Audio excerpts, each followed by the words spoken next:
ഓർമ്മപ്പെടുത്തട്ടെ. സഹോദരങ്ങളെ, നമ്മൾ എല്ലാ ആഴ്ചയും ജുമുഅക്ക് വരുന്നവരാണ്. ജുമുഅയുടെ പ്രാധാന്യം അറിയാത്തവരല്ല നാം. മുസ്ലിമീങ്ങൾക്ക് ആഴ്ചയിലുള്ള ഈദാണ് ജുമുഅ. വെള്ളിയാഴ്ച ദിവസം ആഴ്ചയിലെ ദിവസങ്ങളിൽ ഏറ്റവും ശ്രേഷ്ഠമായ ദിവസമാണ്. ജുമുഅക്ക് പറയപ്പെട്ട ചില മര്യാദകളുണ്ട്, ചില നിബന്ധനകളുണ്ട്, ചില പാഠങ്ങളുണ്ട്, അധ്യാപനങ്ങളുണ്ട്. ഇത് പാലിച്ചാൽ, ഒന്ന് നമ്മൾ ശ്രദ്ധിച്ചാൽ, എന്തായാലും നമ്മൾ വെള്ളിയാഴ്ച അതിനു വേണ്ടി ഒരുങ്ങി വരികയാണ്. ജുമുഅക്ക് വരേണ്ടവരാണ് നാം. അതൊഴിവാക്കാൻ പറ്റാവതല്ല എന്ന് ഉറച്ചു വിശ്വസിക്കുന്നതുകൊണ്ടാണല്ലോ നിങ്ങൾ എല്ലാവരും ഇവിടെ എത്തിയിരിക്കുന്നത്.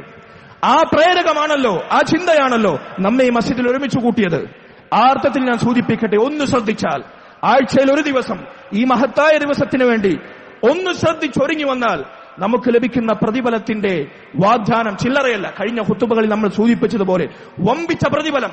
പണ്ഡിതന്മാർ ഈ ഹദീസിനെ വിശദീകരിക്കവേ പറയുന്നു, ഒരു മുസ്ലിം ഒരു നന്മ പ്രവർത്തിച്ചാൽ ലഭിക്കുന്ന പ്രതിഫലങ്ങൾ പറയപ്പെട്ട ഹദീസുകളിൽ, ഇസ്ലാമിക അധ്യാപനങ്ങളിൽ, ഖുർആനിന്റെ വചനങ്ങളിൽ, റസൂലുള്ളാഹിയുടെ ഹദീസുകളിൽ, ഇനി ഞാൻ പറയാൻ പോകുന്ന ഹദീസിൽ പറയപ്പെട്ട വമ്പിച്ച പ്രതിഫലം മറ്റൊരു ഹദീസിലും വന്നിട്ടില്ല എന്നതാണ്. അത് വെള്ളിയാഴ്ചയിലെ ജുമുഅക്ക് വേണ്ടിയുള്ള ഒരുങ്ങി പുറപ്പെടലുമായി ബന്ധപ്പെട്ടതാണ്. റസൂലുള്ളാഹി സ്വല്ലല്ലാഹു അലൈഹി വസല്ലം പറഞ്ഞു, മൻ ഗസ്സല യൗമൽ ജുമുഅ വഗ്തസല ثم ബക്കറ വബ്തകറ വമശാ വലം യർകബ്. ഒരാൾ വെള്ളിയാഴ്ച ദിവസം നല്ല ശുദ്ധി വരുത്തി കുളിച്ച്, പൂർത്തിയായി കുളിച്ച്, വലിയ അശുദ്ധിയിൽ നിന്ന് ശുദ്ധി വരുത്തുന്ന കുളി കുളിച്ച് ശുദ്ധിയായി സുഗന്ധം പൂശി നല്ല വസ്ത്രം ധരിച്ച് വെള്ളിയാഴ്ച ദിവസം പുറപ്പെട്ടു. നേരത്തെ പുറപ്പെട്ടു, നേരത്തെ, സാധിക്കുന്നത്ര നേരത്തെ. ثم بكر وابتكر. മസ്ജിദിലെത്തി. ഇമാം മിമ്പറിൽ കയറുന്നതിന് മുമ്പ് നാം മസ്ജിദിലെത്തി. ഇമാമിന്റെ ഖുതുബയുടെ ആദ്യ സെക്കൻഡ് മുതൽ, ആദ്യ നിമിഷം മുതൽ അവസാനം വരെ നമ്മൾ കേട്ടു. അങ്ങനെ നേരത്തെ കുളിച്ചൊരുങ്ങി നേരത്തെ മസ്ജിദിലെത്തി. വമശ, എങ്ങനെയാണ് വന്നത്? നടന്നാണ് വന്നത്. വലം യർകബ്, വാഹനപ്പുറത്തല്ല, നടന്നവനെത്തി. വദന മിനൽ ഇമാം, ഇമാമിനോട് പരമാവധി അടുത്തു. നേരത്തെ വന്നാൽ സ്വാഭാവികമായും അത്രയും ഇമാമിനോട് അടുക്കാൻ അവന് സാധിക്കും. ഫസ്തമഅ, ഇമാമിനെ ശ്രദ്ധിച്ചു കേട്ടു. ഇമാമ് പറയുന്ന ഖുതുബ ശ്രദ്ധിച്ചു കേട്ടു. ഇമാമ് പറയുന്ന ഖുതുബ ശ്രദ്ധിച്ചു കേൾക്കണമെന്നൊരു നിബന്ധന ഇതിൽ വെക്കണമെങ്കിൽ മനസ്സിലാകുന്ന ഭാഷയിലാകണമെങ്കിൽ ആണല്ലോ. നമ്മുടെ നാട്ടിലെ ബഹുഭൂരിപക്ഷവും നടത്തുന്ന മുസ്ലിം ഉമ്മത്തിന്, നമ്മുടെ നാട്ടിലെ മുസ്ലിം ഉമ്മത്തിന് മനസ്സിലാകാത്ത ഭാഷയിലായിരുന്നെങ്കിൽ ഈ പ്രയോഗം അവിടെ അന്വർത്ഥമാകുമായിരുന്നില്ല. ശ്രദ്ധിച്ചു കേൾക്കണം, കാരണം കേൾക്കാൻ തിരിയുന്ന ഭാഷയിലായിരിക്കണം ഇമാം ഖുതുബ പറയേണ്ടത്.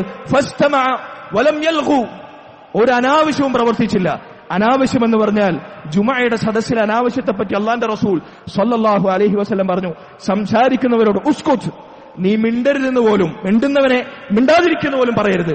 അങ്ങനെ പറഞ്ഞാൽ അത് അനാവശ്യമാണ് എന്ന് ഹദീസിൽ വന്നതായി കാണാം. അങ്ങനെ ശ്രദ്ധിച്ച് സാഗൂതം ഇമാമിന്റെ സംസാരത്തെ, ഖുതുബയെ, ഖുർആനിനെ, ഹദീസിനെ അവൻ ഒപ്പിയെടുത്തു. കാന ലഹു ബികുല്ലി ഖുത്വത്തിൻ അമലു സനത്തിൻ അജ്റു സിയാമിഹാ വഖിയാമിഹാ.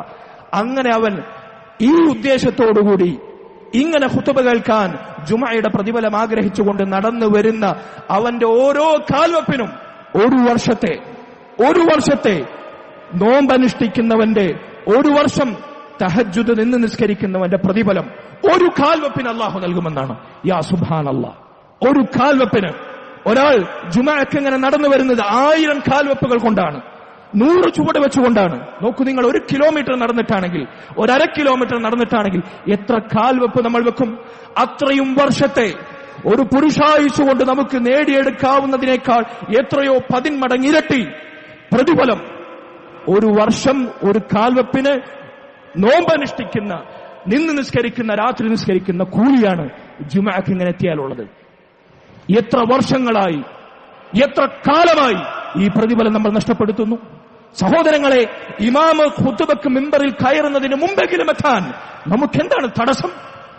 ദുനിയാവിൽ നമുക്കെന്തെങ്കിലും നമ്മുടെ ശരീരത്തിനോ മറ്റെന്തെങ്കിലും ഭൗതികമായ നേട്ടങ്ങളോ ലഭിക്കുന്ന ഒരു സദസ്സിൽ 1 മിനിറ്റ് വൈകാൻ നമ്മൾ ആഗ്രഹിക്കുമോ? ആർക്കു വേണ്ടിയാണിത്?